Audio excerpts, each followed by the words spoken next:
আদনানের চোখে তখন ও ভাবনার মুখটা দৃশ্যমান হয়নি। এমনকি তার সামনে যে এক মানুষ দাঁড়িয়ে আছে, আদনান সেটা পুরোপুরিভাবে বিশ্বাস করতে পারছে না। ভাবনাকে অশরীরে ছায়ামূর্তি ঠাউরে শেষ আবারও চিৎকার করতে যাবে, ঠিক তখনই ভাবনা তার কাছে এসে আদনানকে শক্ত করে জাপটে ধরে, তারপর গলা ছেড়ে হাঁক ডাক পাড়তে থাকে। কে কোথায় আছো? বাড়িতে চোর ঢুকেছে, চোর চোর চোর এসেছে, সবাই তাড়াতাড়ি ছাদে এসো। আমি একাই এই ষাঁড়ের মতো পেল্লায় লোকটাকে ধরে রাখতে পারছি না। ভূতে তাকে চোর ডাকে, এর চেয়ে অপমানের বিষয় হয়তো এই দুনিয়ায় আর একটাও নেই। আদনানের মেজাজ গরম করে ঝাড়া মেরে ভাবনাকে নিজের থেকে দূরে সরিয়ে দেয়, তারপর নাকের পাটা ফুলে বলে, পেতনির ঘরে পেতনি, তোর সাহস কী করে হলো আমাকে চোর বলার? নিজে তো মরার পর অন্যের বাসায় ফ্রিতে থাকিস, তুই জানিস আমি কে?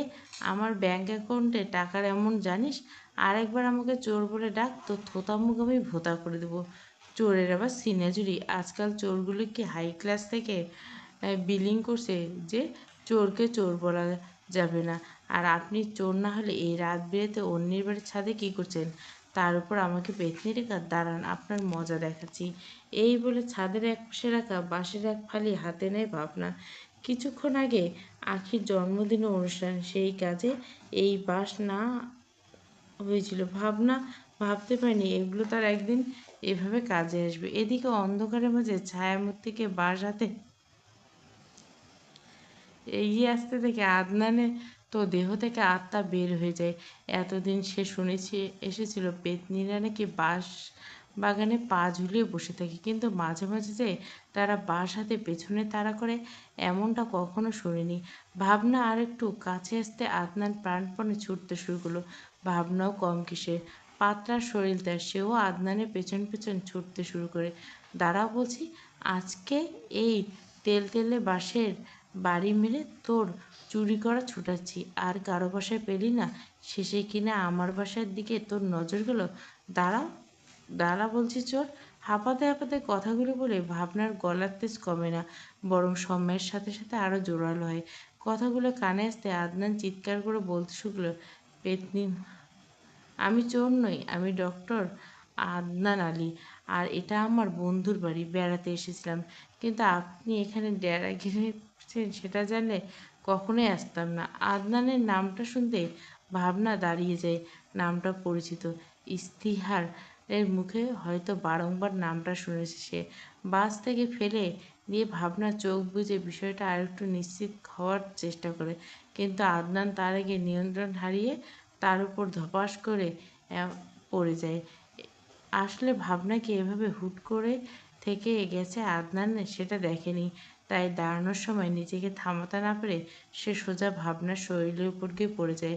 ছাদে পর্যাপ্ত আলো না থাকে কেউ কারো মুখ দেখতে পারছে না, তা না হলে কবে আদনানের চোখের সামনে তার সেই অপরিচিত মোহনীকে দেখে বেহুশ হয়ে পড়ে থাকতো কে জানে। তবু কিছুটা আবছা আলো এসে পড়ছে ভাবনার তীক্ষ্ণ নাক মুখের উপর। আদনান যেন এক মুহূর্তের জন্য হিতাহিত জ্ঞান শূন্য হয়ে পড়েছে। দুজনের মধ্যে যতটুকু দূরত্ব ছিল আদনান একটু একটু করে সেটা কমিয়ে ফেলতে থাকে। কিছু একটা আকর্ষণ তাকে এতটাই বিমোহিত করছে যে ঠিক এখন কি করতে চাইছে সেটাও নিজেও জানে না। এদিকে ভাবনার বুক ঢিপ ঢিপ করছে। জীবনে কোনো ছেলেকে সে এতটা কাছ থেকে উপলব্ধি করছে, তার ছোঁয়া সারা শরীর জুড়ে লেপ্টেছে। সে চাইছে আদনানকে নিজের কাছ থেকে ঠেলে ফেলে দিতে, কিন্তু কিছু একটা জোরে পুরোপুরি পেরে উঠতে পারছে না। ঠিক এমন সময় কালো সিল্কের নাইট ড্রেস পরে হাতে মোবাইল ফ্ল্যাশ লাইট জ্বালিয়ে ইশতেহার ছাদে আসে। আশেপাশের মানুষের উপস্থিতি টের পেতে ঘোর ভেঙে আদনান তৎক্ষণাৎ দাঁড়িয়ে যায় ভাবনার উপর থেকে। ভাবনা কিছুই বুঝতে পারছিল না কি হচ্ছে, কিন্তু পরক্ষণে ইশতেহারকে ছাদে প্রবেশ করতে দেখে সেও কিছুটা অপ্রস্তুত হয়ে যায়।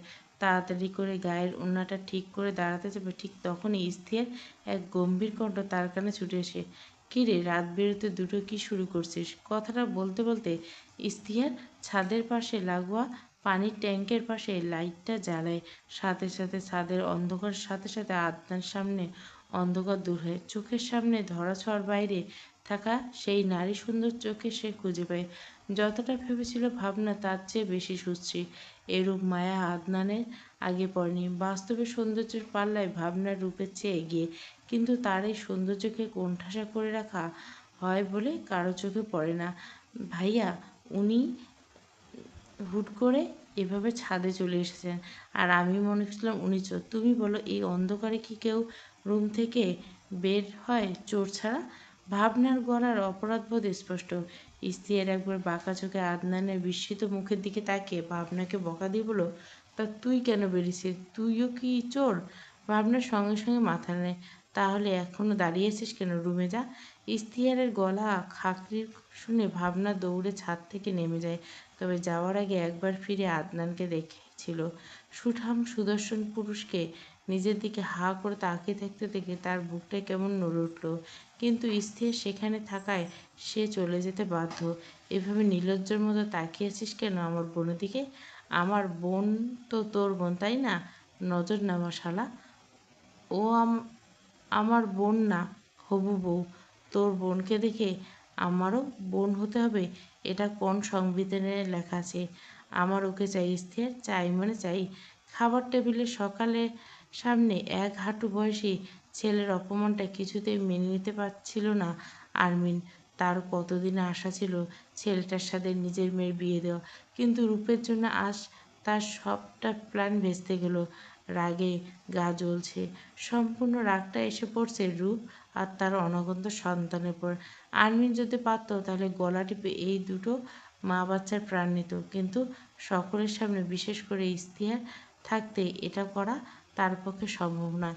তাই কাকভোরে নিজের মেয়েকে ডেকে শিখিয়ে দিয়েছে ইস্তিহার হাসপাতালে চলে গেলে অরুণের জন্য রূপকে কায়দা করে সকলের চোখের আড়ালে গিয়ে তাকে ধাক্কা মেরে সিঁড়ি থেকে ফেলে দেয়। এতে তার পেটের আপত্ত বিদায় হবে। কপাল ভালো থাকলে রূপও পটল তুলবে। মায়ের এমন পরিকল্পনা শুনে অরুণা বিন্দুমাত্র ঘাবড়ায়নি, বরং মনে মনে খুশি হয়েছে।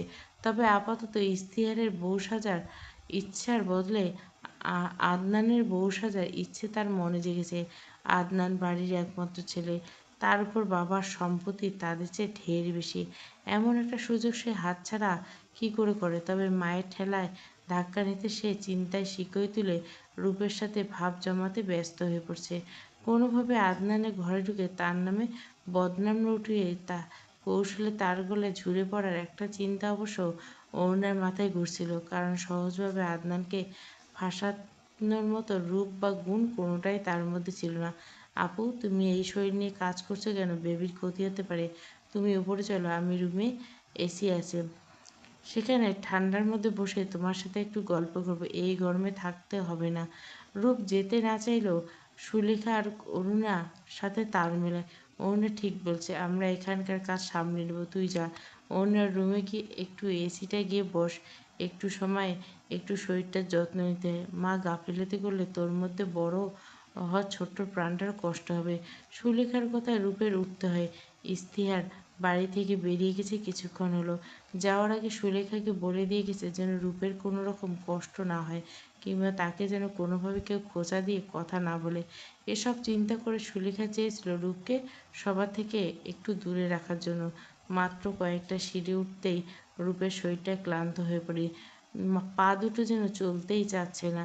অরুণা তাকে আরও জলদি উঠতে বললে সে উত্তর দেয় না। আমি আর পারছি না বোন, তুই রুমে যা, আমি বরং সোফায় বসে। কিন্তু অরুণা তার হাত ছাড়তে নারাজ। সে টেনে হিঁচড়ে রূপকে সিঁড়ি শেষ প্রান্তে নিয়ে যাবে। ধস্তাধস্তির মাঝে এক পর্যায়ে পা পিছলে রূপ পড়ে যায়। পা মচকানোর পাশাপাশি রেলিংটা মাথার সাথে লেগে চামড়া ফেটে রক্ত বের হতে যাবে। তবে কয়েক সিঁড়ি পড়ার আগে রূপম পেছন থেকে তাকে জড়িয়ে ধরে রূপ জ্ঞান হারিয়ে ফেলে। রূপম তাড়াতাড়ি করে রূপকে নিজের বাহু ধরে নিয়ে নিচে এসে সোফায় শুয়ে দেয়। এসব রূপের পেটে আঘাত লেগেছে কিনা সেটা বোঝা মুশকিল। লাগলে যে তার সন্তান মৃত্যু নিশ্চিত, তাকে কোনো সন্দেহ নেই। রূপমের চিৎকার চেঁচামেচিতে সবাই ছুটে আসে। আদনান তাড়াতাড়ি করে সকলকে পাশ কাটিয়ে এসে রূপকে চেক করতে শুরু করে। কিছু একটা অনুমান করে আদনানের মুখ কালো হয়ে যায়। কাঁপা কণ্ঠে বলে ওঠে, এক্ষুনি ভাবিকে হাসপাতালে এডমিট করতে হবে, নইলে হয়তো বাচ্চাকে বাঁচানো যাবে না। গাড়ির ব্যাক সিটে ইশতিয়ার নিজের ফোনে তোলা রূপের ঘুমন্ত নিষ্পাপ মুখের ছবিগুলো এক মনে দেখছিল। কাল রাতে তার বুকের উপর যখন রূপ গুটিসুটি মেরে ঘুমাচ্ছিল, সেই সুযোগে এই কাজটা সেরে ফেলেছে সে।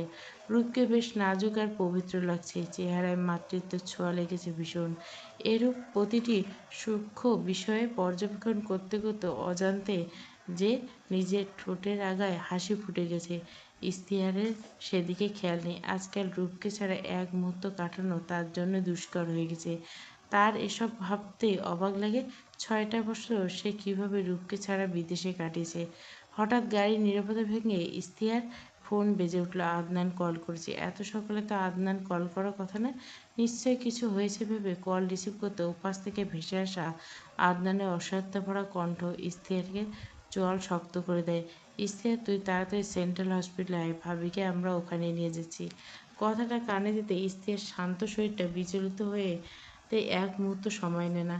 সামনের সিটটায় সজোরে ঘুষি মেরে ইশতেহার রাগে কাঁপতে কাঁপতে বলল, কী হয়েছে আমার উপর? ভাবি সিঁড়ি থেকে। আদনান বাক্য শেষ করার ফুরসত পায় না, তার আগে কল কেটে যায়। হাতের ফোন আর স্টেথোস্কোপ গাড়িতে ফেলে ইশতেহার দরজা খুলে রাস্তায় নেমে যায়। গাড়ি তখন বিশাল জ্যামে আটকা। জ্যাম ছোটার জন্য অপেক্ষা করতে অনেক দেরি হয়ে যাবে বিধায় ইশতেহার নিজের পা দিয়ে দুটো সম্বল করে রওনা হয়। রাস্তা হাজারো যানবাহন আর ফুটপাতে অজস্র মানুষ ডিঙিয়ে ইশতেহার ছুটে চলছে। হিতাহিত জ্ঞান শূন্য হয়ে দৌড়ানোর সময় তার মনে থাকা উচিত সে হাসপাতালে তার ডিউটি আছে। এমনকি ব্যস্ত রাস্তার মাঝখান দিয়ে পাগলের মতো ছুটে যাওয়ার সময় একবারের জন্য সে নিজের জীবন পরোয়া করে না।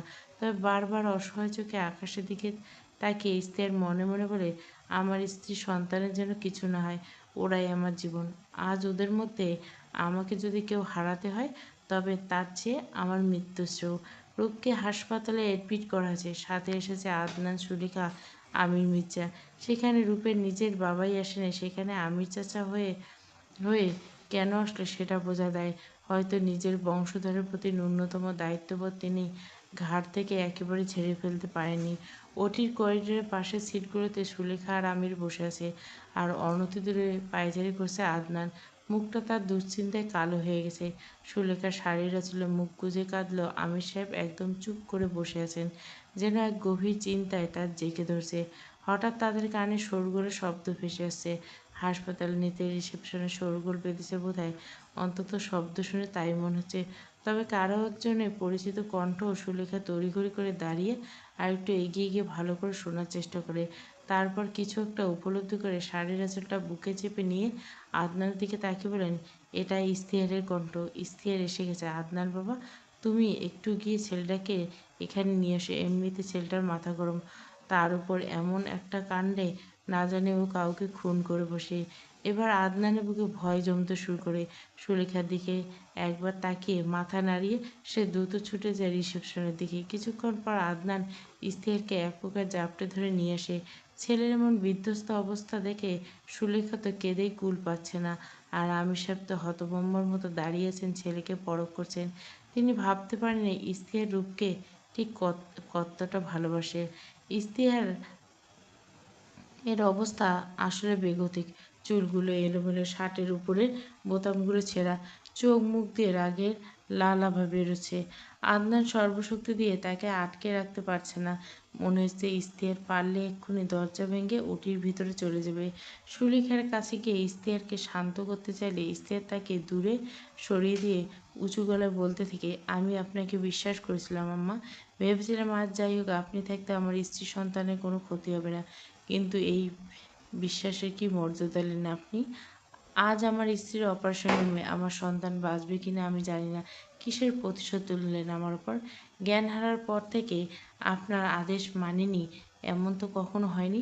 তবু আপনার আমার প্রতি এত রাগ যে যেচে অরুণার সাথে আপনি রূপকে যেতে দিলেন। আপনি কি জানতেন না অরুণা ছোট চাচি রূপকে ঠিক কে চোখে দেখে? সুলেখা দমে যায়, তার বুক ফেটে যাচ্ছে ইশতেহারের কথা শুনে।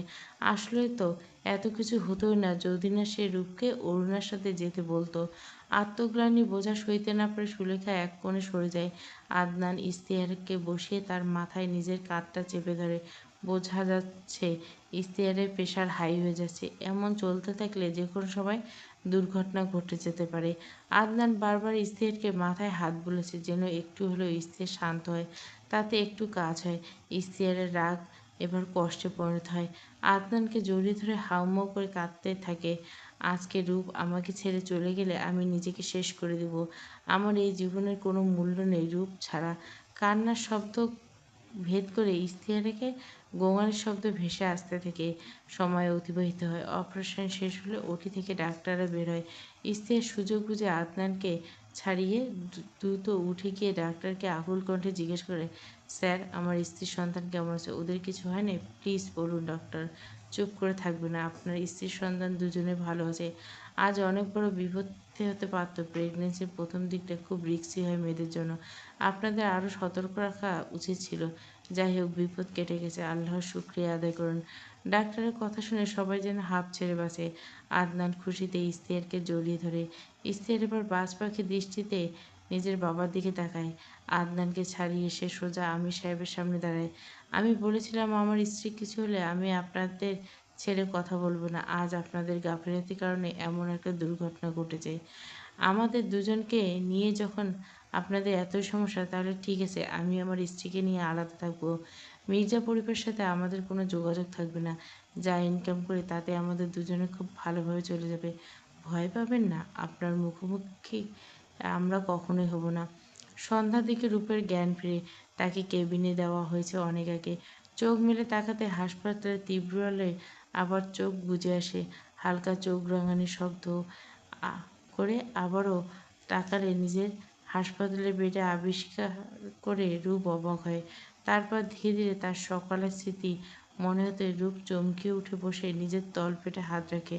কিন্তু পরক্ষণে তার মনের সংশয় দূর করে তার মধ্যে বড় হয়ে থাকা ছোট্ট প্রাণটা নিজের অস্তিত্ব জানান দেয়।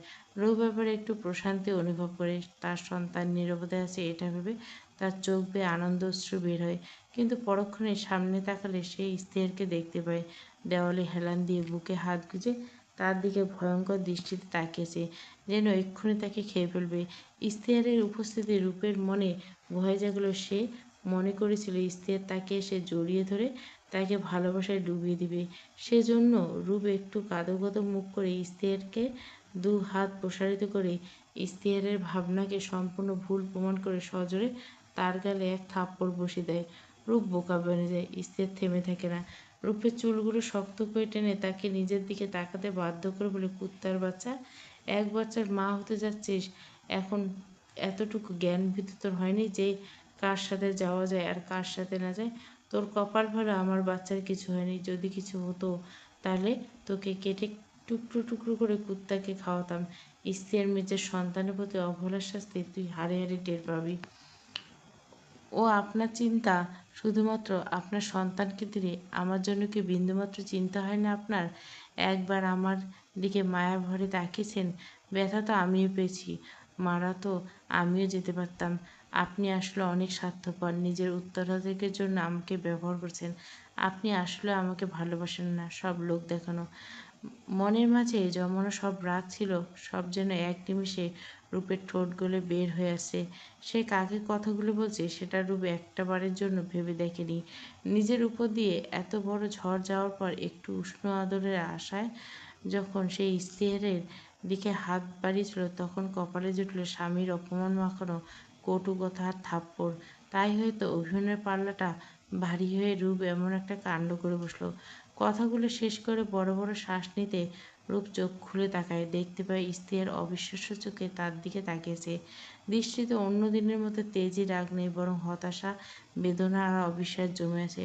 রূপ যখন উপলব্ধি করে সে ইশতিয়ারকে ঠিক কতটা ঘায়েল করছে, তখন সে ইশতিয়ারকে হাত ধরে নিজের কাছে টেনে নেয়। কিন্তু ইশতিয়ার দু কদম পিছিয়ে যায়। ভাঙা হালকা কম্পনরত কণ্ঠে বলে, ঠিক বলেছিস, আমি স্বার্থপর। আজ স্বার্থপর দেখে 5 কিলোমিটার পথ দৌড়ে তোর কাছে ছুটে এসেছি। আদনানকে ফোন দিয়ে আমার বলা উচিত ছিল যে আমার ডিউটি আছে, তারপর বউ আর বাচ্চা। আর কি বললি? আমি তোকে ভালোবাসি না? ঠিক ধরেছিস। আসলে তোকে ঘৃণা করে। শুধু আমার কাছে শারীরিক চাহিদা মেটানোর বস্তু ছাড়া কিছুই না। বাড়ির অন্যরা তোকে অনেক ভালোবাসে তো। আচ্ছা, আমি চলে যাচ্ছি তোর জীবন থেকে। তোকে যারা ভালোবাসে তুই তাদের সাথে থাক। এই বলে স্থির চলে যেতে নিলে রূপ শক্ত করে তার হাত চেপে ধরে। রূপের চোখ বেয়ে অগণিত অশ্রু স্থিরের হাতের উপর পড়ছে। তবু স্থির রূপের দিকে ফিরেও তাকাচ্ছে না, চোখ মুখ চোয়াল শক্ত হয়ে সে কখনো ভাবতে পারেনি রূপ তার ভালোবাসাকে এভাবে হেয় প্রতিপন্নত করবে। আমি এভাবে বলতে চাইনি স্থির, প্লিজ আপনি আমাকে ছেড়ে যাবেন না। আমি আপনাকে কষ্ট দিয়ে চাইনি। স্থির পেছন ফিরে রূপের ক্রন্দনরত মুখটা একেবারের জন্য দেখে, তারপর চোখ বুজে নিজের রাগ কিছুটা নিবারণ করে বলে, তো কি বলতে চাইছিস? আমি তোকে অবহেলা করছি? সন্তানের কথা চিন্তা করছি তাই বলে কি তোর কথা ভাবছি না? তোর যাতে কষ্ট না হয় তার জন্য কি সকলের সামনে কাল আমি খারাপ বেয়াদব প্রতিপন্ন হইনি? আর তুই বা কোন আক্কেলে অরুণের সাথে যেতে গেলি? গরম লাগছিল যখন আমার রুমে এসি ছিল সেটা চালাতে। কিন্তু না, তোর তো একটা বিপদ বাঁধানো চাই। চাচি তো বলেছিল আমাকে যেতে। মিনমিনে গলায় কথাটা বলল রূপ। কথাটা যেন স্থিরের সহ্য হলো না। সে সাথে সাথে পিছন ঘুরে রূপকে নিজে থেকে ছাড়িয়ে বিছানার উপর তার হাত দুটো চেপে ধরে, তারপর নিজেই রূপের উপর একটু ঝুঁকে কাট কাট কণ্ঠে বলে, অজুহাত দিবি না আমায় রূপ। অজুহাত শব্দটা আমি মনে মনে প্রাণে ঘৃণা করি। আজ থেকে তুই আমার সাথে থাকবি অন্য বাড়িতে। তাড়াতাড়ি রেডি হয়ে নেয়, আমার হাতে সময় নেই। কি বলছেন অন্য বাড়িতে? মানে সবাইকে ছেড়ে আমরা কেন যাব? কারণ ওই বাড়িতে তুই কিংবা আমাদের বাচ্চা কেউ নিরাপদ নয়। তোকে যে কোনো সব একজনকে বেছে নিতে হবে রূপ, হয় বাড়ির সকলকে নয়তো আমাকে। রূপ বিস্ময়ের চোখে স্থিরের দিকে তাকায়। স্থির ততক্ষণে সোজা হয়ে দাঁড়িয়ে পকেট থেকে মোবাইল বের করে টিপতে শুরু করছে। রূপ বিছানার পর কয়েক মুহূর্তে স্তব্ধ হয়ে বসে আছে।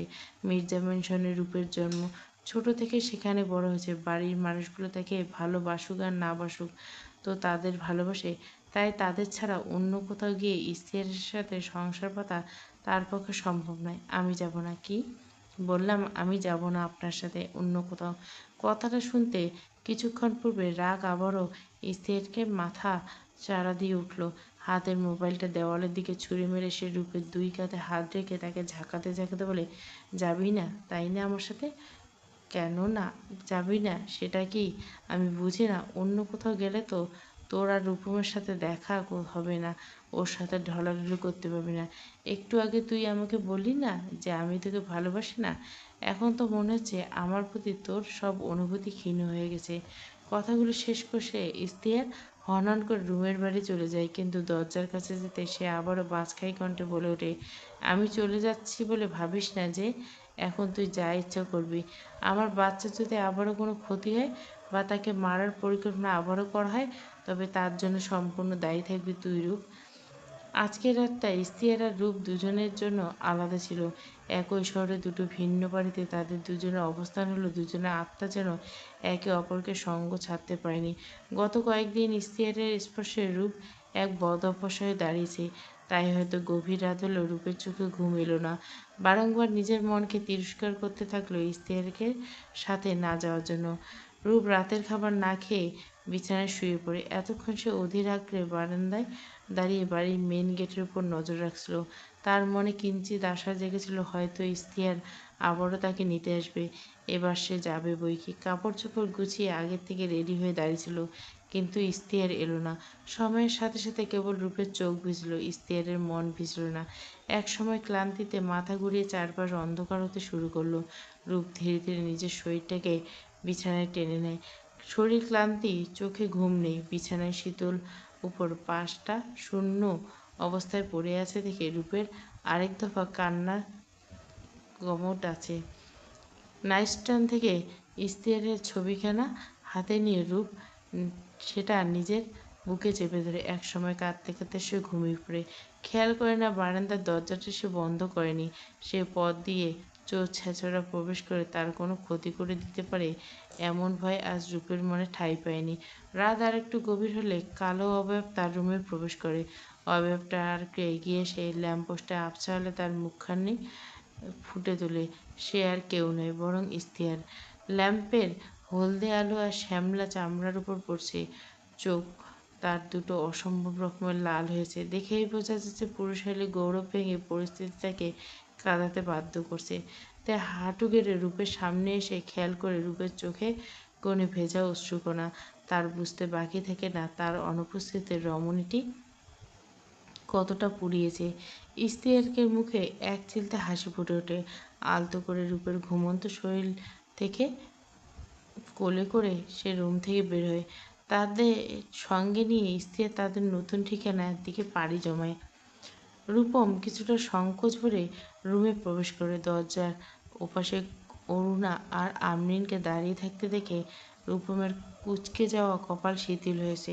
স্বভাবস্বরূপ চঞ্চল চোখে একবার অরুণা আর আরমিনকে আপাতমস্তক পরখ করে সে কিঞ্চিৎ হাসি মেশানো কণ্ঠে বলে ওঠে, সত্যি দেখছি আপনারা আমাকে ডেকে পাঠিয়েছেন, তা মতলবটা কি আপনাদের?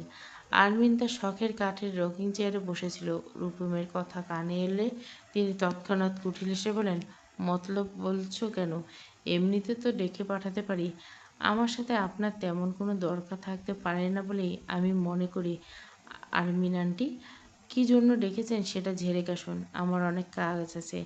এতক্ষণে আরমিন বসে থাকলো, এবার সে উঠে দাঁড়ায়। তার পাশে ফোন ঘাঁটতে থাকা অরুণার মাথায় হাত রেখে বলে, দেখো রূপম, তোমার সাথে না আছে আমার সখ্যতা, না আছে শত্রুতা, তবে আমরা যদি হাত মেলাই তবে তুমি তো আমরা সবাই লাভবান। রূপম ছোট করে একটা শ্বাস ছেড়ে বুকের হাত গুজে আরমিনের দিকে কুঞ্চিত চোখে তাকায়, বলে, আপনার সাথে হাত মিললে আমার লাভ? সেটা কিভাবে? দেখো, আমার মেয়ে অরুণা, আমি চাই ও এবারই মালকিন হোক, কিন্তু এই হতভাগীর কপাল এমন রূপ নিয়ে জন্মেছে যে কেউ একে নিজের থেকে ছেলের বউ করে ঘরে তুলবে না। বিয়ে করার পর থেকে কতই ফোন দিনে আটলাম যাতে করে এই মির্জা বংশের সব সম্পত্তি আমার নামে হয়, কিন্তু এ বংশের ছেলেগুলো সব হারামি, বিছানায় নিয়ে কিন্তু সম্পত্তি লিখে দেওয়ার সময় সব সাধুপুরুষ হয়ে যায়। এই মেয়েটাকেই চেয়েছিলাম ইশতিয়াকের গলায় ঝুলিয়ে বাড়ির বড় বউ করব, কিন্তু রূপটা এখানেও আমার পাকা ধানে মই দিছে। সে যাক, আমার চাই সম্পত্তি আর তুমি চাও রূপকে। আমরা যদি কোনোভাবে ইশতিয়ার আর রূপের সম্পর্কে চির ধরাতে পারি তবে তুমি তোমার কাঙ্ক্ষিত জিনিস পাবে আর আমরা আমাদের। বলো, তুমি কি রাজি? রূপম কোনো কথা না বলে পূর্বের ভঙ্গিতে দাঁড়িয়ে থেকে আরমিন বুঝতে পারে সে বর্তমানে গম্ভীর চিন্তায় লিপ্ত। সুযোগ যাতে ফসকে না যায় তার জন্য আরমিন কয়েক কদম এগিয়ে এসে রূপমকে বলে, চিন্তা করো না, তোমার রূপের কোনো ক্ষতি হবে না। আর রইল বাকি ওর পেটের বাচ্চা, সেটা তুমি চাইলে রাখবে আর না চাইলে রাখবে না। আমরা সেসব হস্তক্ষেপ করব না। আমি রাজি। রূপমের মুখ থেকে নিঃসৃত দুটি শব্দ যেন আরমিনের হাতে চাঁদ এনে দেয়। মুহূর্তে তার মুখটা থেকে শুভ্রতার আলো ছড়াতে থাকে, চোখ দুটো চিকচিক করে ওঠে। সে দ্রুত রূপমের হাত দুটো ধরে বলে, সত্যি বলছো বাবা, তুমি আমাদের সাথে থাকবে? হুম। তবে রূপের গায়ে যেন একটা আঁচ না লাগে। যদি লাগে তবে কোনো ক্ষতি হবে না, কথা দিচ্ছি। ঠিক সেই সময় নিচ থেকে সুলেখার গলা শোনা যায়। সে আরমিনের নাম ধরে ডাকতে ডাকতে উপরে উঠতে থাকে। সুলেখার কাছে ধরা পড়বার ভয়ে আরমিন চটজলদি রুম থেকে বের হয়ে আসে। তবে যাওয়ার আগে রূপমের দিকে তাকিয়ে পুনরায় কুটিল এসে বলে, দেখো, আবার বিশ্বাসঘাতকতা করো না যেন। তবে কিন্তু রূপকে পাওয়া তো দূরের কথা, কোনোদিন আর চোখে দেখতে পারবে না। এই বলে আরমিন ঘরের বাইরে পা রাখায়। এদিকে পুরোটা সময় ফোনে ডুবে থাকলেও মা চলে যেতে অরুণা রূপমের একবারে কাছে চলে আসে। রূপম পাশ ফিরে তাকাতেই নিজের এতটা কাছে অরুণাকে দেখে কিছুটা বিভ্রান্ত হয়ে পড়ে, কিন্তু পরক্ষণে নিজেকে সামলে নিয়ে দু হাত দিয়ে ঠেলে অরুণাকে দূরে সরিয়ে দেয়। অরুণা এতে কিছুটা রাগান্বিত হয়। ক্ষিপ্ত গতিতে আবারও রূপমকে জড়িয়ে ধরে তার পুরুষালী শরীরে ঘ্রাণ নিতে থাকে। তার কর্মকাণ্ডে স্পষ্ট হয়ে ওঠে সে দীর্ঘদিনের পুরুষের সঙ্গ থেকে বঞ্চিত ছিল। হঠাৎ অরুণার নেশালো কণ্ঠে বলে ওঠে, কাছে আসতে চেয়েছি তাও দূরে ঠেলে দিচ্ছ, পাষাণ একটা। বুঝো না তোমাকে আমার কত দরকার? I badly need of your. Rupam কিঞ্চিৎ তাচ্ছিল্য হাসি হেসে নিজের থেকে অরুণাকে ছাড়িয়ে নিয়ে এক ধাক্কা থেকে তাকে বিছানায় ফেলে দেয়। মায়ের মতো হয়েছিস দেখছি, এই কারণে স্ত্রী তোকে নিজের কাছে ঘেঁষতে দেয় না। বয়স কম হলে কি হবে, নটিগিরি ভালোই পারিস তুই। আমি বেড্যাস আর রূপ খুব ভালো, তাই না? গোপনে বিয়ে করে আবার পেট বাঁধিয়ে ফেলছে। আমার তো মনে হয় ওদের এখনো বিয়ে হয়নি, সব সাজানো গল্প। রূপের চরিত্রের নামে বাজে মন্তব্য শুনতে রূপমের মাথায় রক্ত চড়ে যায়। রাগে কিরমির করতে করতে রূপম একটু ঝুঁকে অরুণার চোয়াল চেপে ধরে। রূপের নামে একটা বাজে কথা যদি বলছিস তবে তোর জিহ্বা আমি টেনে ছিঁড়ব। তোর কোনো যোগ্যতা আছে রূপের নামে কথা বলে? তোর বাইরেটা যেমন কালি, ভেতরটাও তেমন কালি। এই বলে রূপম অরুণাকে ছেড়ে দিয়ে হনহন করে রুম থেকে বেরিয়ে যায়। অরুণা রূপমের যাওয়ার দিকে তাকে বাঁকা হাসে বলে, তোর কপালে আর যেই থাকুক কখনো রূপ থাকবে না, এটা আমি নিশ্চিত করব রূপম। জানলার পর্দাগুলো সকালের রোদ চোখে পড়লে রূপের ঘুম হালকা হয়ে যায়। পিট পিট করে চোখ খুলতে সামনে ইশতেহারকে ঘুমন্ত মুখখানা দেখতে রূপের বুকের ভেতরটা মোচড় দিয়ে ওঠে। সে একটু উঠে বসার চেষ্টা করে, তবে ইশতেহার শক্ত করে তাকে জড়িয়ে ধরে আবারও তাকে পতিত হয় ইশতেহারের বুকের উপর। রূপের চোখের কার্নিশে নোনা জলে জমা হয়। সে ঠিক জানত দুনিয়া উল্টে গেলেও ইশতেহার তাকে ছাড়া এক মুহূর্ত জন্য থাকতে পারবে না। এতটুকু বিশ্বাস রূপের নিজের ভালোবাসার উপর। রূপের স্থির হাসিমাখা চোখে ইশতেহারের মুখখানা দেখতে থাকে। একসময় তাকে অবাক করে দিয়ে ইশতেহার এক চোখ খুলে বলে, এভাবে তাকিয়ে থাকিস না রূপ। তোর এই দৃষ্টি যে কতবার ঘায়েল হয়েছি তার হিসাব নেই। তাই আরেকবার ঘায়েল হলে নিঘাত মারা যাব। কথাগুলো শেষ হতে রূপ আলতো করে নিজের আঙুলটা ইশতেহারকে ঠোঁটের উপর চেপে ধরে। তারপর ইশতেহারকে কানে ফিসফিস করে বলে, এমনটা বলতে নেই। নিজের মৃত্যু কামনা করলে পাপ হয় জানেন না? আমি না হয় নিজেরটা করেছি, তুই তা জেনে বুঝে আমাকে মারতে চেয়েছিলি। তোকে ছাড়া আমি বাঁচব না তুই সেটা জানিস, তবুও নিজের জেদ বজায় রাখতে আমাকে বলি দিতে তোর বিঁধল না? রূপ এবার আলতো করে ইশতেহারকে চুল ছুঁয়ে দেয়। তারপর মিনমিন কণ্ঠে বলে, আমি জানি তো আপনি আমায় নিতে আসবেন। কিছু কিছু সময় যে স্বামী স্ত্রী দূরে থাকাটা জরুরি, এতে মহব্বত বাড়ে। ইশতেহার রূপের হাতটা নিজের বুকের বাঁ পাশে চেপে ধরে বলে, কিন্তু তাতে এখানটায় অনেক কষ্ট হয়। তাহলে শাস্তি দিন। আপনাকে যখন কষ্ট দিয়েছি তখন শাস্তিও নিশ্চয়ই আমার প্রাপ্য। ইশতেহার হেসে ফেলল। রূপ তাকে খোঁটা দিয়ে কথাটা বলছে সে ভালো করে বুঝতে পারল। অতি যত্নে রূপের কপালে তার গালে আদরের পরশ দিতে দিতে ইশতেহার বলে, আমি নিজেই এক শাস্তি স্বরূপ তোর কপালে এসে জুটি। আমি থাকতে এসব নগণ্য শাস্তি আর কি হবে? আমি তো তোর জীবন নরকে পরিণত করছি। এই বলে ইশতেহারকে ধীরে ধীরে রূপের গলা বেয়ে ইশতেহার রূপের তলের কাছে নামিয়ে কাপড় সরিয়ে চুমু খেয়ে গভীর স্পর্শে রূপের শিরদাঁড়া বেয়ে শীতল অনুভূতি খেলা করছে। সে শক্ত করে ইশতেহারকে চুলমুট চেপে ধরে। ইশতেহার তার বাড়িয়ে দিয়ে গভীরতা বাড়িয়ে দেয়। দুই মানববান্ধবীর শরীর যেন হৃদয়স্পন্দনে মারাত্মক এক খেলা জেগেছে। বারবার তাদের ইচ্ছে জাগছে জাগতিক সব কিছু ভুলে মিলেমিশে একাকার হয়ে যেতে। ঠিক এ সময় রূপ ফিসফিসিয়ে বলে, ইশতেহার এখন না পরে, আমার খুব খিদে পেয়েছে। ইশতেহার ততক্ষণে রূপের কুচিগুলো ঢিলে হয়ে করে ফেলেছে। রূপের কথা কানে আসতে তার ঘোর কেটে।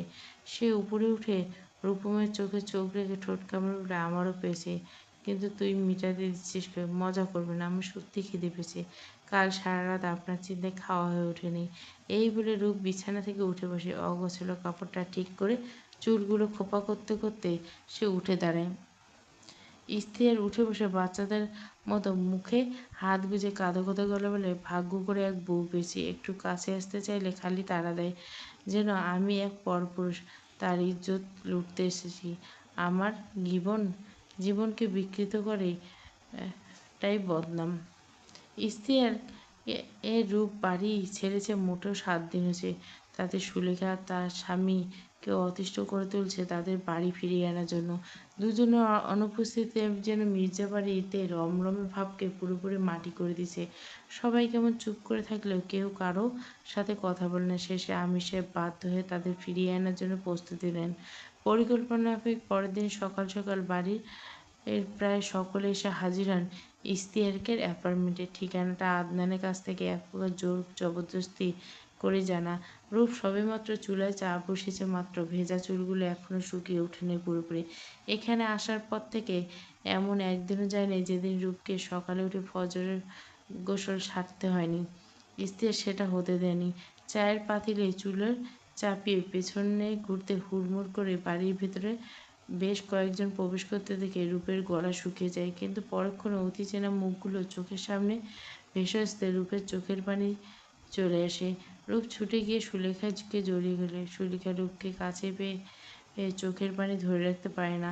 তার দুটো বুকের ধন এতদিন চোখের সামনে না দেখতে পেয়ে তার বুকটা যেন শুকিয়ে মরুভূমি হয়ে গেছে। আজ তাতে একটু পানির সঞ্চার হলো। সুলেখা রূপের মুখটা তুলে আলতো করে তার কপালে চুমু খেয়ে বলল, কেমন আছিস মা? আর আমার নাতিটা কেমন আছে? কথাটা বলতে বলতে তিনি রূপের পেটের উপর হাত রাখলেন। বেশ রূপ বেশ প্রশস্ত এসে বললেন, আমরা সবাই ভালো আছি। তোমরা কেমন আছো? আর তোমার বাতের ব্যথার ওষুধ খাওয়া ঠিক মতো নাকি আমি নেই বেমালুম ভুলে গেছো? বাতের ব্যথার চেয়ে মনের ব্যথাটা আজ অনেক বড়। তোরা সেটা বুঝিস না। বুঝলে আমাকে এইভাবে ফেলে আসতে পারতি না। রূপ হয়তো কিছু বলতে যাবে, কিন্তু তার সুযোগ না দিয়ে আমির সাহেব গলা ঝাড়া দিয়ে স্বভাবসুলভ গম্ভীর কণ্ঠে বললেন, সে কোথায়? তাকে তো দেখতে পাচ্ছি না, ডেকে আনো তাকে। রূপের এতক্ষণে খেয়াল হলো বাড়ির বাকি সদস্যকে। রূপ শাড়ির আঁচলে মাথায় টেনে আমির সাহেবের পা ধরে সালাম করতে যায়। অন্যদিন হলে হয়তো আমির সাহেব রূপকে দূরে সরিয়ে দিত। এটা তিনি সারা জীবন করে এসেছেন। নিজের বাবা না নাম দিলে বাড়ির বাকিরা তাকে মূল্য দিতে ভুলে যায়, এটাই স্বাভাবিক। পায়ে রূপের স্পর্শ পেতে দীর্ঘদিনের নিজের করা অন্যায়ের দৃশ্যগুলো যেন আমির সাহেবের চোখের সামনে ভেসে উঠতে থাকে। রূপকে অবাক করে দিয়ে রূপের মাথায় হাত রেখে তিনি বললেন, বেঁচে থাকো, স্বামী সন্তান নিয়ে সুখী হও। রূপের চোখে পানি চলে আসে। সে দ্রুত উঠে দাঁড়িয়ে নিজের চোখের পানি আড়াল করতে গিয়ে, উনি ঘুমাচ্ছেন, আমি ডাক দিয়ে আসছি। এই বলে রূপ আর এক মুহূর্ত সেখানে দাঁড়ায় না, ছুটে তাদের বেডরুমের ভেতরে চলে যায়। বিছানায় উপুড় হয়ে শুয়ে আছে ইশতিয়ার। শরীরে কাপড় নেই। বেডশিটটা গায়ের উপর দিয়ে রাখলে উন্মুক্ত পেশল পিঠ দৃশ্যমান। বাদামি পিঠের উপর হাজারো নখের আঁচড় জ্বল করছে। কয়েকটা তো এতটাই লাল হয়েছে যেন মনে হচ্ছে এইমাত্র কেউ তার পিঠের উপর আঁচড় কেটে গেছে। রূপ তড়িঘড়ি করে রুমে এসে স্ত্রীকে নাগানোর চেষ্টা করে। কাঁচা ঘুম ভেঙে যেতে স্ত্রীর মাথা তুলে বিরক্ত ভরে রূপমের দিকে তাকায়। ঘুমন্ত চোখ দুটো পুরোপুরিভাবে খোলা, যেন তার কাছে জীবনের সবচেয়ে কষ্টসাধ্য ব্যাপার হয়ে দাঁড়িয়েছে।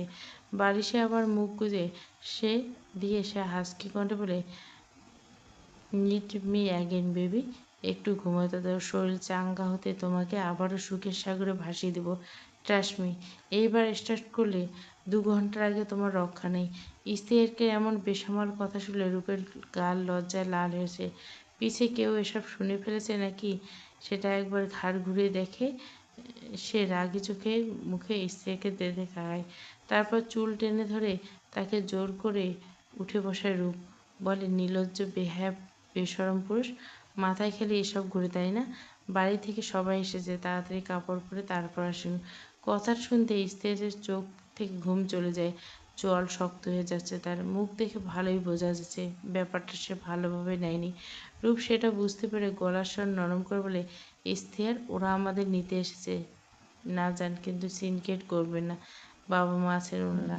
আলমারি থেকে বাথটবটা দাও।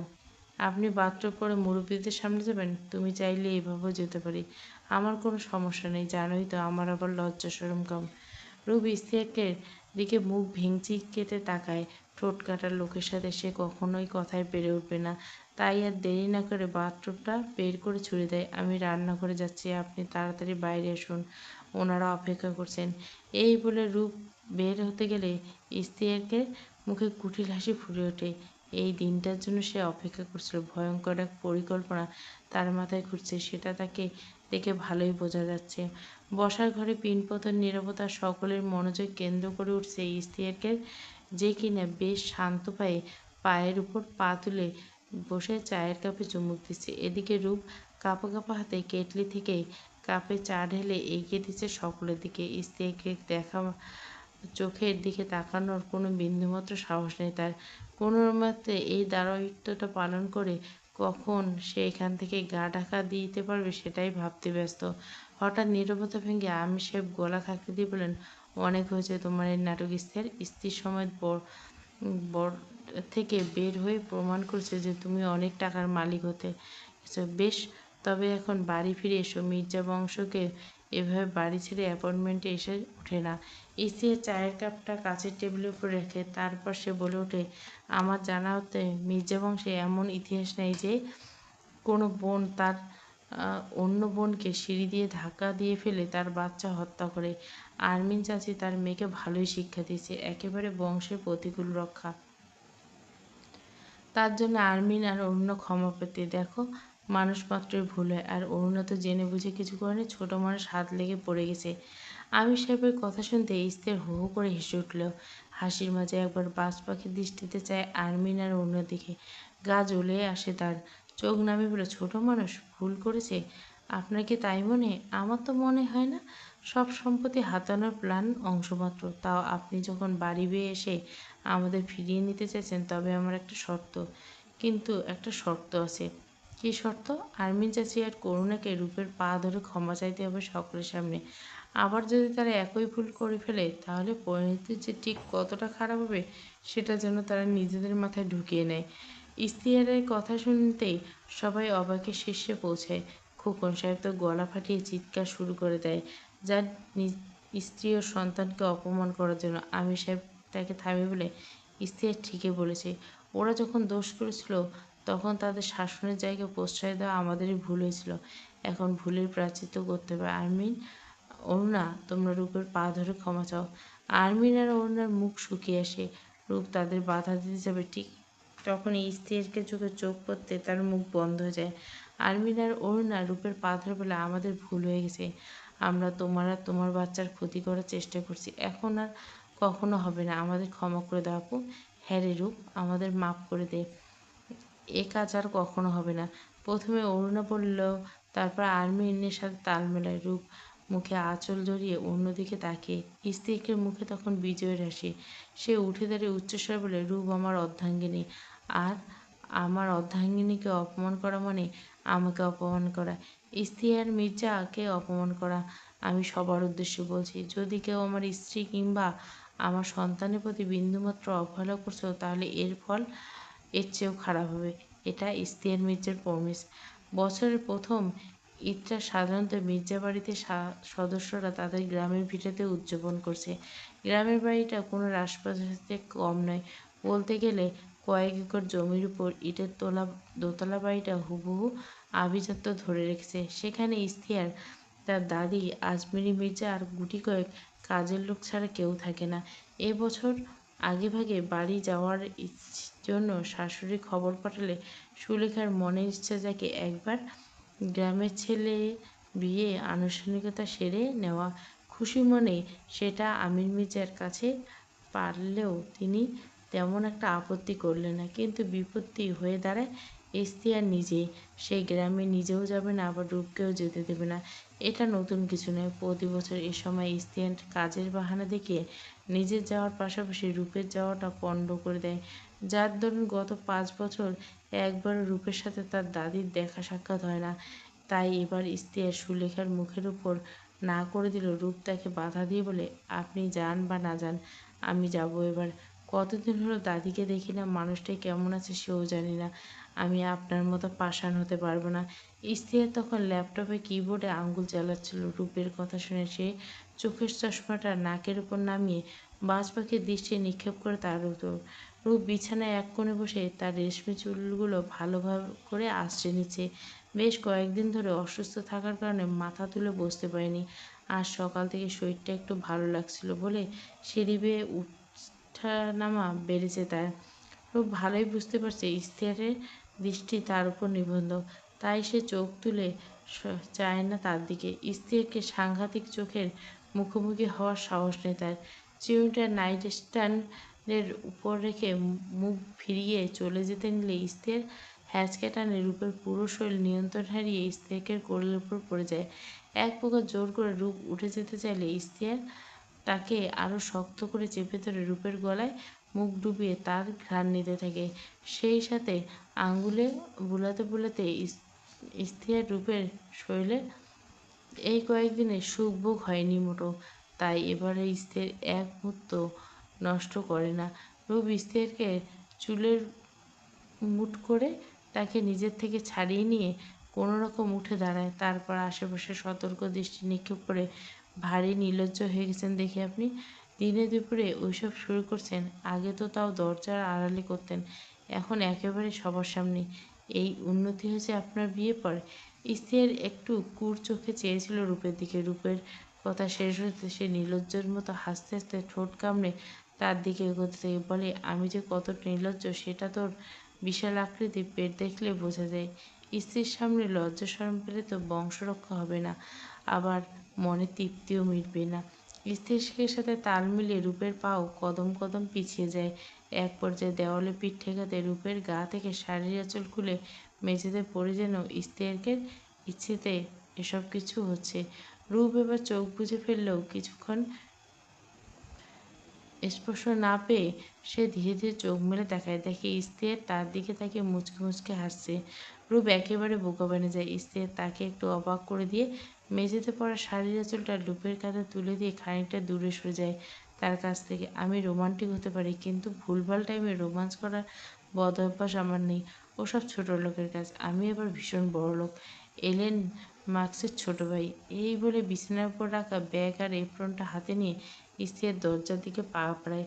তবে একবারে বার হওয়ার আগে রূপের দিকে চেয়ে বলে, পাকনামি করে যদি মায়ের কথায় নাচতে নাচতে গ্রামে যাস, তাহলে মনে রাখিস আমার থেকে পালানোর জন্য ওই দুটো ঠ্যাং আমি আস্ত রাখবো না। আজ বেশ রাত করে বাড়ি ফিরেছে ইশতেহার। পরপর দুটো সার্জারি শেষ করে রেহাই মিলছে তার। চোখ দুটো ক্লান্তিতে বন্ধ হয়েছে, তবুও কোনো রকম নিজে ড্রাইভ করে বাড়ি ফিরে এসছে। ইচ্ছে ছিল কোনো দিকে না চেয়ে সোজা ঘরে ঢুকে রূপকে জড়িয়ে ধরে ঘুমের দেশে পাড়ি দিবে, কিন্তু বাড়ির সামনে আসতে তার নজর আসে বাড়ির ভেতরটা অন্ধকার। লাইটে বাইরের লাইটগুলো ছাড়া আর কোথাও কোনো জ্বলছে না। স্ত্রীর মনে খটকা লাগে। শেষে দারোয়ানের কাছ থেকে খবর পায় আজ বিকেলে বাড়ির সকলে গ্রামে চলে আসে। খবরটা যেন স্ত্রীকে গা থেকে মাথা পর্যন্ত নাড়িয়ে তোলে। রাগ আর জেদ দুটো ভয়ঙ্কর রকমের ভর করছে তার উপর। গাড়ির চাবিটা দারোয়ানের দিকে ছুড়ে দিয়ে সে দৌড়ে বাড়ির ঢুকে সিঁড়ি বেয়ে উপরে উঠছে। জনমানবশূন্য করিডর পেরিয়ে নিজের রুমে দরজা খুলে অন্ধকার ছাড়া কিছুই দেখতে পায় না। স্ত্রীরা বুঝতে বাকি থাকে না কি হয়েছে, তাও মনের কিঞ্চিত আশা বাস্তবিত করার জন্য সে রুমের বাতি জ্বালানো, আশেপাশে কাউকে দেখতে পায় না। ঘরের প্রতিটি জিনিস রূপের অস্তিত্ব লেপ্টে থাকলেও গোটা মানুষটা যেন নিমিষে উধাও হয়ে গেছে। স্ত্রীর শ্বাস ভারী হয়ে ওঠে। রাগের চোটে ঘাড়ের রগগুলো ফুলে দৃশ্যমান হতে থাকে। তার বিশ্বাস হচ্ছে না যে রূপ কথা অমান্য করে গ্রামে গেছে। স্ত্রীর চিৎকার করতে করতে রূপকে ডাকতে থাকে, কিন্তু স্ত্রীর এই গর্জন দেওয়ালে প্রতিধ্বনিত হয়ে তার কাছে ফিরে আসা ছাড়া কিছুই হয় না। শেষে টেবিলের আগে লাথি মারে শোপিস পরে টুকরো টুকরো হয়ে যায়। আমার কথা অমান্য করার ফল তোকে আজ কড়াই গন্ডা বুঝাবো রূপ। বিকেলে রওনা দিলেও সকালে পৌঁছাতে পৌঁছাতে সন্ধ্যা হয়ে যায়। বেশ বড় রকমের জার্নি করে বাড়ির সকলে বেশ ক্লান্ত হয়ে পড়ে। তাই এশার আজান দিতে না দিতে রাতের খাওয়া দাওয়া পার চুকে যে যার রুমে ঘুমাতে যায়। এদিকে দাদি তো রূপকে পেয়ে ভীষণ খুশি। এতগুলো দিন পর নিজের অপরূপা নাতনিকে দেখতে পেয়ে তার প্রাণ জুড়ে যায়। ইশতিয়ার আর রূপের অনাকাঙ্ক্ষিত বিয়ের খবর কানে এসেছে তার। বলা বাহুল্য আরমিন বেশ ঘুরিয়ে পেঁচিয়ে মুখ ব্যাকা করে শাশুড়ির কথাগুলো শাশুড়ির কানে পড়ল। আজমিরি বেশ খুশি হয়। তার দীর্ঘদিনের মোনাজাত আজ সত্যি হয়েছে। তাই ভিন্ন রূপকে যেতে না দিয়ে তার সাথে রূপকে রাখার আবদার সে সুলেখার কাছে করে। স্ত্রী তাদের সাথে আসেনি, আর আসবে বলে মনে হয় না। বড়জোর ফোনে রূপকে ধমকাধমকি দেবে এই ভেবে সুলেখা আর আপত্তি করেনি। ফলে রূপের জন্য দাদির সাথে থাকার বন্দোবস্ত করে দেয়। অনেক দিন পর দাদির সাথে দেখা হয়। দাদি নাতনি তো বেশ গল্প গুজব। রাত বাড়লে বুড়ো দাদি ঘুমিয়ে পড়লেও রূপের চোখে ঘুম আসে না। সময়ের সাথে সাথে মনের আতঙ্ক বাড়তে থাকে। স্ত্রীকে নিষেধ এভাবে অগ্রাহ্য করার সাহস কখনো রূপের ছিল না। বলতে গেলে সুলেখা জোর করে তাকে নিয়ে এসেছে। স্ত্রীর কখনো গ্রামে আসবে না সেটা রূপ ভালো করে জানে। তবুও কেন জানি না মনটা বারবার কু ডাকছে। এসব ভাবতে ভাবতে কখন যে চোখ লেগে যায় রূপ নিজেও জানে না। হঠাৎ গাড়ির শব্দ শুনে হালকা তন্দ্রার কেটে যায়। রূপ উঠে বসে ফোনে সময়টা চেক করে দেখতে পায় রাত 1টা বাজে। গ্রামের মধ্যরাত বলা চলে। এত রাতে গাড়ির শব্দ কোথা থেকে আসছে ভেবে রূপের মনে ভয় জমতে থাকে। কেন জানি বারবার স্ত্রীর উপস্থিতি তার মনকে নাড়া দিতে থাকে। রূপ শুকনো গলায় ঢোক গিলে মনের সন্দেহ দূর করতে ভাঙা জানলা কপাট সরিয়ে একটু ফাঁকা করতেই যা দেখে তাতে রূপের প্রাণটাই বেরিয়ে আসতে চায় শরীর থেকে। কাঁপা কাঁপা ঠোঁটে কোলে একটাই কথা বেরিয়েছে, ইশতেহার। রূপের স্পন্দন বোধহয় এখন বুলেট ট্রেনের মতো দ্রুত বেগে ছুটছে। যে কোনো সময় বুকের খাঁচা ভেঙে বেরিয়ে আসবে। রূপ শাড়ির আঁচলটা শক্ত করে বুকের সাথে চেপে ধরে তড়িঘড়ি করে জানলা আড়াল করে নিজেকে লুকিয়ে দেয়, যে যেন কোনো মতে স্থির তাকে দেখতে না পায়। ঘরের তখন লণ্ঠনে মৃদু আলো দপদপ করে জ্বলছে। পুরো ঘরটা এক প্রকার সোনালি বর্ণ ধারণ করছে, তাই খানিক দূর হলেও সেই ইশতিয়াককে নজর এড়াবে সেটা নিয়ে রূপের মনে খানিক সন্দেহ ছিল। তাই গা ঢাকা দেওয়ার চেয়ে উত্তম উপায় তার মগজে খেলল না। শুকনো গলায় একটু ঢোক গিলে তাড়াহুড়ো করে লণ্ঠনটা নিভিয়ে রূপ দাদির পাশে শুয়ে পড়ে। বুকটা তখনও ধড়াস ধড়াস করছে। ইশতিয়ারের উপস্থিতি এর আগে কখনো তাকে এতটা ভীত করে তোলেনি। ঠিক সেই সময় নিজের তলপেটে কিছু একটা অনুভব করল রূপ। শীর্ণ শরীরটা বড় পেটটা নিয়ে তাকে দুর্ভোগ পোহাতে হলো। মাতৃত্বের স্বাদ যেন সব কিছু ভুলিয়ে দেয়। আলতো করে পেটের উপর হাত রাখতে তার ঠোঁটের কোণে একচিলতে হাসি ফুটে ওঠে। মায়ের দুশ্চিন্তা যেন বাচ্চাটার ঘুমও হারাম করে দিছে। বুঝতে পারছে রূপ, তাই তো কিচ্ছু না ভেবে পাশ ফিরে চোখ বুজে শুয়ে পড়ে। রূপকে দেখতে না পেলেও হঠাৎ আলো নিভে যাওয়া ইশতিয়ারের চোখ এড়ায় না, যা তার মনে গভীর সন্দেহ সৃষ্টি করে। শরীরের রাগ এখন আর কমেনি বিন্দুমাত্র, শুধু সময়ের অপেক্ষা। তারপর সম্পূর্ণ রাগ রূপের উপর ঢেলে দিবে, সে বিন্দুমাত্র সংকোচ করবে না। বাঁকা হাসি হেসে আঙুলে চাবি ঘোরাতে ঘোরাতে ইশতিয়ার বাড়ির ভেতর প্রবেশ করে। গ্রামের মধ্যরাতে শেয়াল আর পেঁচার ডাক ছাড়া আর কোনো শব্দই যেন আসে না। মাঝে মাঝে বাতাসে গাছের পাতার মর্মর শব্দ ভেসে এসে তৈরি করে এক ভুতুড়ে পরিবেশ। তবে আজ বাতাসের কোনো বালাই নেই। পরিবেশটা অদ্ভুত রকমের নিস্তব্ধ। পাশে শুয়ে থাকা মানুষটার নিঃশ্বাসের শব্দ কানে ভীষণ রকমের বাজছে। রূপের চোখে ঘুম নেই, জোর করে চোখ বুজে থাকলেও ঘুমের দেখা নেই। হঠাৎ আবছা শব্দগুলো জাল ছিন্ন করে তার কানে আসতে থাকে কারো পায়ের আওয়াজ। বাড়ি বেশ পুরনো হয়, বসার ঘরে কাঠের পাটাতন দেওয়া, তাই সেখানে হাঁটা চলার প্রায় শব্দ পাওয়া যায়। তার উপর দাদির ঘরটা নিচতলায়। রূপ ভালো বুঝতে পারে এটা ইশতিয়ার ছাড়া আর কেউ নয়। ক্রমশ শব্দটা বিকট আকার ধারণ করে তার কাছে আসতে থাকে। রূপ ভয়ে কাঁথায় মুখ গুজে। শীতল পরিবেশ, সে তরতর করে ঘামছে। পাশে শুয়ে থাকা দাদিকে ডাক দিয়ে জাগানোর মতো শক্তি যেন তার শরীরে হইল না। হঠাৎ এক মুহূর্তে হেরফেরে শব্দটা থেমে যায়।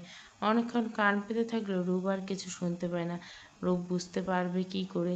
ভয়ে মাথা তুলে একবার দরজার দিকে তাকিয়ে কাউকে না দেখে একটু শান্তি পেল। পরক্ষণে সোজা হয়ে তাকালে নিজের ঠিক উপরে ইশতিয়ারকে দেখে রূপ ভয়ে বিছানার সাথে লেপ্টে যায়। তার ঠোঁট গলে বের হয় অস্ফুট আর্তনাদ। ইশতিয়ার রূপের ঠিক উপরে উঠে চার হাত পায়ের উপর ভর দিয়ে আছে, যেন রূপের শরীরের সাথে তার শরীর স্পর্শ না হয়। ইশতিয়ার শক্ত করে রূপের মুখ চেপে ধরে ধীরে ধীরে শরীরের পুরো ভারটা ওর উপর ছেড়ে দেয়। রূপের ভয়ার্ত দৃষ্টি তখন ইশতিয়ারকে রক্তিম চোখে নিবদ্ধ। ইশতিয়ার নিজের মুখটা আরও নিচে নামিয়ে রূপের ঘাড়ের কাছে নিয়ে যায়। তাই সংবেদনশীল অংশে শিহরণ জাগিয়ে হেসে রূপের কানে কানে বলে, তোকে মানা করছিলাম আমি, কিন্তু তুই সেটা শুনলি না। তাই এখন যেটা হবে সেটার জন্য নিজেকে দায়ী করার জন্য প্রস্তুত হ। এই বলে ইশতিয়ার রূপের উপর হাঁটু গেড়ে বসে রূপের ইশতিয়ারকে মাদকতা ভরা কণ্ঠ শুনে রূপের বুঝতে বাকি নেই ইশতিয়ার এখন ঠিক কী চাইছে। রূপ ভাঙা বলে বলে, কিন্তু দাদি যে উঠে পড়বে। দাদির সামনে স্বামীর সাথে রঙ্গলীলা করলে বুঝি পাপ হবে, আর স্বামীর অবাধ্য হওয়া বুঝি পাপের কিছু হয় না? রূপ আর কিছু বলল না। ইশতিয়ার তার উপর আধিপত্য বিস্তার করতে দেয়, কারণ এখন ইশতিয়ারকে থামানো মানে আগ্নেয়গিরিকে জাগিয়ে তোলা। ইশতিয়ার রূপের ঘাড় থেকে চুলগুলো সরিয়ে রূপের সারা শরীর নমে ওঠে, কিন্তু প্রতিবাদ করে না, বরং ইশতিয়ারকে চুলগুলো শক্ত করে ধরে তাকে কাছে নিজেকে পরাস্ত করে। ইশতিয়ার রূপতে বিছানা এই অপ্রত্যাশিত বিরতির কারণ বুঝতে না পারে রূপ জিজ্ঞাসা চোখে ইশতিয়ারকে দিকে তাকালে প্রতি উত্তরে জোটে শুধু ইশতিয়ারকে এক বাঁকা হাসি। ইশতিয়ার দক্ষ হতে রূপকে, আজকে না হয় বিছানার নিচে কাজটা সেরে নি, তোর মধ্যে অস্বস্তি কাজ করলে আমি আবার মজা পাই না। এখন আর দাদি উঠবে না, আর তুই মন মতো চিৎকার করতে পারবি। আজ আমাকে থামাতে আসবি না রূপ। শাস্তির বাকি অংশ কালকের জন্য তোলা হলো। এই বলে ইশতিয়ার দাঁড়ায় না, শার্টের বোতামগুলো খুলতে খুলতে। ইশতিয়ার এর অপ্রত্যাশিত আগমন সবাইকে অবাক করলো। সুলেখা যেন স্তম্ভিত হয়ে যায়। আজ ভোর ভোরে উঠে সকালে রান্নাঘরের জন্য নাস্তা বানানোর জন্য ঢুকেছিল। ঠিক সেই মুহূর্তে ইশতিয়ারকে টাওয়ার নিয়ে নিজের ভেজা চুলগুলো মুছতে মুছতে শাশুড়ির ঘর থেকে বেরিয়ে আসতে দেখে তিনি ভূত দেখার মতো ভয় পেয়ে যান। আর একটু হলে হয়তো হার্ট অ্যাটাক তিনি করতে পারতেন। তবে স্ত্রীকে এসবে পাত্তা না দিয়ে তাকে পাশ কাটিয়ে চলে যেতে নিলে সুলেখা গলা খাঁকড়ে দিয়ে বলে ওঠে, কিরে তুই কখন এলি? রাতে। রাতে? কোনোদিনও তো এমুখও হোস না, তাহলে হঠাৎ আজ? সে আপনি বুঝবেন না, তার জন্য বিবাহিত হলেই হয় না, ম্যাচুরিটি লাগে। আপনার সেটা বোধহয় এখনও হয়ে ওঠেনি। এই বলে ইশতিয়ার শীষ বাজাতে বাজাতে বাড়ি থেকে বেরিয়ে যায়। সুলেখার মুখটা লজ্জায় ও রাগে লাল হয়ে যায়। তিনি ছোট বিড়বিড় বলে, কি অসভ্য ছেলে হয়েছে, বিয়ের পর মানুষ শুধরে যায়, আর এ তো দিন দিন বিগড়ে যাচ্ছে। রূপ কী করে একে সহ্য করে সেটা সে জানে না। বাড়ির সকলে খাওয়া দাওয়ার টেবিলে একসাথে খাবার খাচ্ছে। সুলেখা আর আরমিন এর সাথে রূপ কাজে হাত লাগাচ্ছে। যদিও সবাই আপত্তি করেছিল সে যেন কাজ না করে, কিন্তু দাদি পুরনো যুগের মানুষ, তাই তার মতে বাড়ির কাজকর্ম তো বাড়ির বউরা সামলাবে। আর রূপ তো এখন বাড়ির বড় ছেলের বউ, তাই দায়িত্ব এখন পুরো নয়। তবে সব কিছু ছাড়িয়ে আরমিন যেন এক দৃষ্টি যেন রূপকে ছাড়তেই চাইছিল না। রূপের ভেজা চুল আর স্ত্রীকে আকস্মিক আগমন তার কাছে সবটাই পরিষ্কার করে তোলে। আরমিনের এমন বাজ পাখির দৃষ্টি রূপকে ভীষণ অপ্রস্তুত করে তোলে, কিন্তু তবুও সে ঠোঁটের জোর চেপে সকলের পাতে খাবার দিতে প্রস্তুত। হঠাৎ সদর দরজার আগমনে ঘটলে সকলের মনোযোগ সেদিকে তাকায়। ফিনফিনে শুভ্ররাঙা এক মেয়ে এসে হাজির হয়। বয়স 18-র কাছাকাছি, চোখে মুখে দুটো বেশ উজ্জ্বল, মুখের হাসির অন্ত নেই যেন। দীর্ঘ প্রতীক্ষার জিনিসটা হাতের কাছে পেয়ে, ইশতিয়ার ভাই তুমি এসেছো, জানো তোমার জন্য কতদিন পথ চেয়েছিলাম। তুমি একটাবারের জন্য আমার সাথে দেখা করতে এলে না এই কটা বছর। মা, এই বেহায়া মেয়েটাকে বলে দাও যেন সে আমার আশেপাশে না ঘেঁষে। আমি এখন বিবাহিত, ওর ন্যাকামি আমার একদম সহ্য হয় না। রূপ ছাড়া আমার কাছে আর কারো প্রাধান্য নেই, সে কথাটা উপরে বুঝিয়ে দাও। অষ্টাদশে বাঁশখাই কণ্ঠে কড়া কথাগুলো ছুঁড়ে মেরে ইশতিয়ার সবার সামনে দিয়ে উঠে চলে যায়। একটি বারের জন্য মেয়েটার বিধ্বস্ত চোখের চাহনির দিকে তাকালো না পর্যন্ত। রূপেরও ও মন মেজাজ ভালো নেই। অন্য কারো ক্ষেত্রে হলেও হয়তো মেয়েটার কাছে গিয়ে তাকে সান্ত্বনামূলক আদর ছোঁয়া দিত, কিন্তু সে যে তার স্বামীর দিকে হাত বাড়িয়েছে, মেয়ে হয়ে সেটা রূপ কী করে সহ্য করবে। তাই আজ আর রূপের অভিব্যক্তি স্বভাবসুলভ রইল না। চোখ মুখ কুঁচকে মেয়েটার সামনে দাঁড়িয়ে মনে মনে তাকে বেহায়া বলে সম্বোধন করে ইশতিয়ারকে পেছন পেছন ছুটে গেল। ইশতিয়ারকে দীর্ঘদিনের গ্রামের বাড়ি আসার কারণ এই বেহায়া মেয়েটি, আঁখি। আত্মীয়তার দিক থেকে আঁখি ইশতিয়ারকে দূর সম্পর্কে চাচাতো বোন। আঁখির রূপ প্রায় সমবয়সী হওয়ার আগে তাদের মধ্যে বেশ ভাব ছিল। কৈশোরের বয়সে এক দুবার গ্রামের বাড়িতে আসলেও আনাগোনা ঘটল আঁখির আসা হতো সেখানে। মূলত এখান থেকে ইশতিয়ারের সাথে আঁখির দেখা, তবে কোনোদিন তেমন কথাবার্তা হয়নি তাদের মুখে। ইশতিয়ারকে সামনে পড়তে আঁখির বুক কেঁপে উঠত ভয়ে। চমৎকার এক গাম্ভীর্য যা আঁখিকে প্রতি মুহূর্ত পুলকিত করছিল। সবাইকে ছাপিয়ে আঁখির চোখ জোড়া যখন ইশতিয়ারের দিকে ছুটত, তখন ইশতিয়ারের সূক্ষ্ম দৃষ্টি রূপের উপর নিবদ্ধ থাকত। ইশতিয়ারকে বলা কথাগুলো যেন আঁখি সহ্য করতে পারল না। তার দুনিয়া অন্ধকার হয়ে আসতে শুরু করলো। এতদিন সে যার পথ চেয়েছিল সে নাকি আজ অন্য এক মেয়ের স্বামী। আঁখি এক মুহূর্তের জন্য নিস্তব্ধ হয়ে দাঁড়িয়ে রইল, যেন দুনিয়ার কোনো কিছুই তার উপর প্রতিক্রিয়া সৃষ্টি করতে অক্ষম। কেবল এক দুই ফোঁটা ও করে অশ্রু গাল বেয়ে গড়িয়ে পড়তে লাগলো। সুলেখা একটু দূরে দাঁড়িয়ে সবটা দেখেছিল। তার খুব ইচ্ছে ছিল মেয়েটাকে একটু জড়িয়ে ধরে সান্ত্বনা দিতে, কিন্তু পারলেন না। আজ আঁখিকে সান্ত্বনা দেওয়া মানে বড় রকমের বিপদকে প্রশ্রয় দেওয়া। সবটা চিন্তা করে শুধু আঁখির একটু পাশে সরে এসে বললেন, আসলে ইশতিয়ার হুট করে বিয়েটা সেরে ফেলছে, আমাদের জানানি মাত্র। রূপ অন্তঃসত্ত্বা হওয়ার পর ব্যাপারটা জানাজানি হয়েছে। আমি বলি কি আঁখি, তুমি সুন্দরী সুশীলা মেয়ে, ভালো একটা ছেলে দেখে বিয়ে করে নে। আর কতদিন ইশতিয়ারের জন্য অপেক্ষা করবে? ও তো তোকে ভালোবাসে না? সুলেখার বলা কথাগুলো কানে আসতে আঁখির কোন্দনত মুখের অভিব্যক্তি পরিবর্তন হয়ে ক্রোধে মুখ লাল হয়ে যায়। চোখ থেকে তার পানি ঝরছে ঠিকই, কিন্তু যেন দীর্ঘদিনের রাগের বহিঃপ্রকাশ। আমি তো ভালোবেসেছিলাম, আপনার ছেলেকে পাগলের মতো ভালোবেসেছিলাম, কিন্তু আপনার ছেলে আমাকে কখনো চোখে দেখেনি। আমি কি রূপের চেয়ে কোনো অংশ কম? আমি ছাড়বো না আপনাদের। ইশতিয়ার ভাইয়া যখন আমার হয়নি, তখন ওকে আমি আর কারো হতে দিব না, জ্বালিয়ে দিব আমি ওদের সুখের সংসার। কথাটা মনে রাখবেন। সকলে সেই ঘটনার পর সেই যে ইসির বাড়ি থেকে বেরিয়ে গেছিল, আর ফেরার খবর নেই। রূপ সকাল থেকে না খেয়ে তার জন্য অপেক্ষা করছে। বাইরে একটু শব্দ হলে সে ছুটে যাচ্ছে জানলার কাছে, ইসির এসেছে নাকি দেখার জন্য। কিন্তু তার এই অপেক্ষা নিমেষে কর্পূরের মতো হাওয়ায় মিলিয়ে যেতে দেরি হচ্ছে না।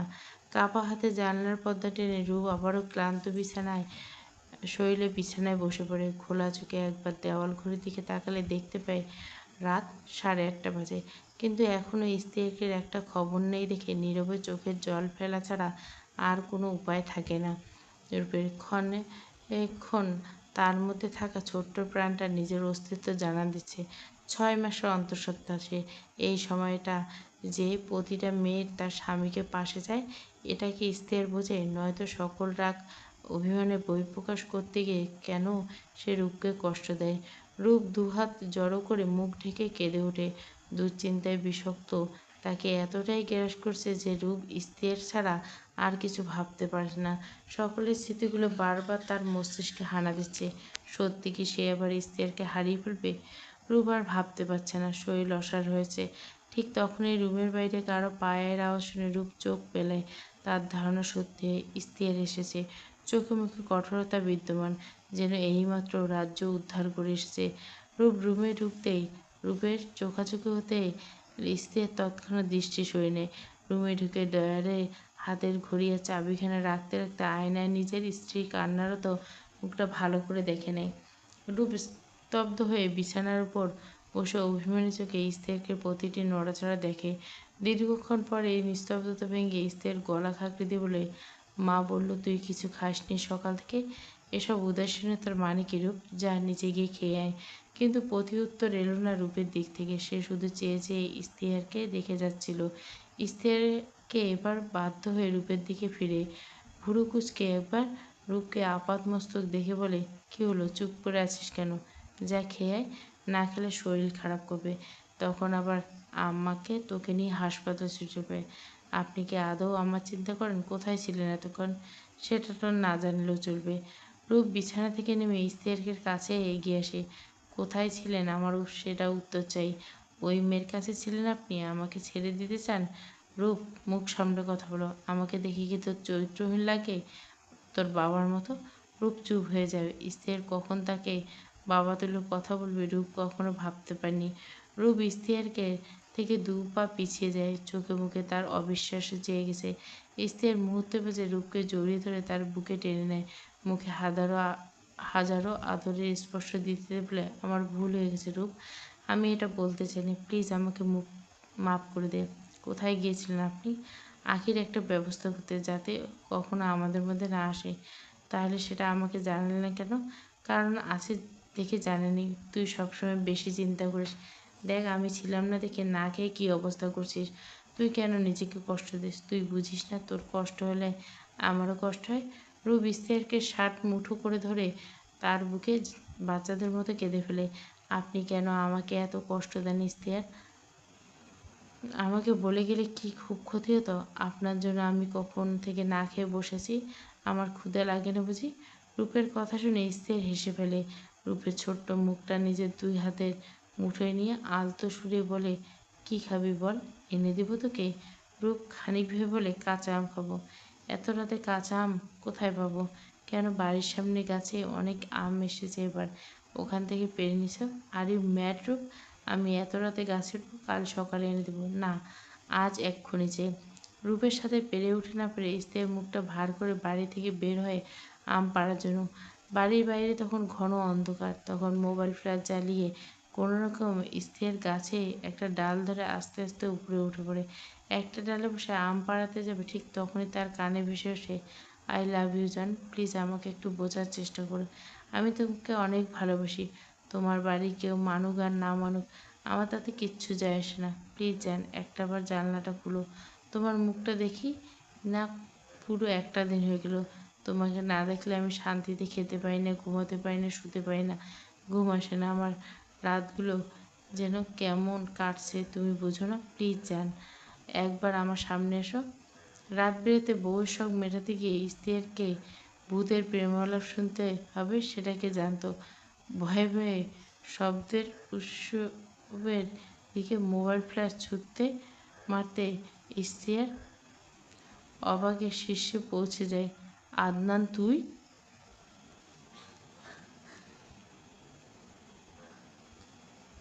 ডাক্তার ইশতিয়াক, পর্ব 2। পুরো গল্পটা প্লে লিস্টে।